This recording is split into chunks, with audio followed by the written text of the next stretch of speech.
Prospect fatigue is very real among media draft scouts. It's not very interesting to talk about the same guy at the top of the draft for the entire year, and players who aren't intriguing prospects have the chance to slip down media boards, but still be at the top of NFL team boards. Is James Pearce one of those guys? Find out in this 2-minute drill.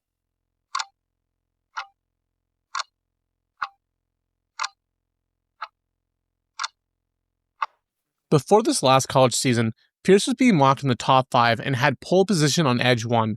A crazy season from Abdul Carter bumped him from his spot at the top, and he has continued to tumble down until the combine, where he reminded people why they were so high in him in the first place. He ran a 4.4740, one of the best times from an edge prospect we've seen in a while.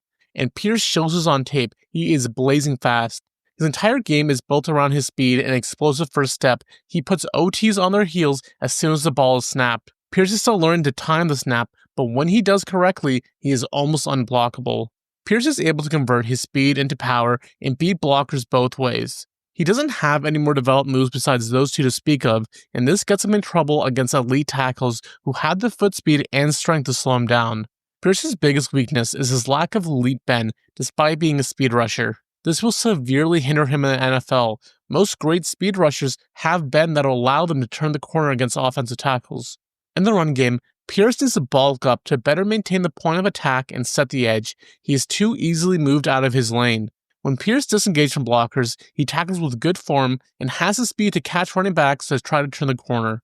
Pearce can also drop back into coverage, where his athleticism helps him track down ball carriers in the open field. For a player comp, James Pearce reminds me of B.J. Ojulari.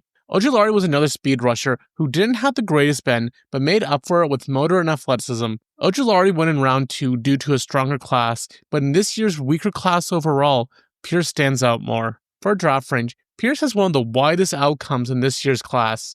He has a ton of red flags in his game.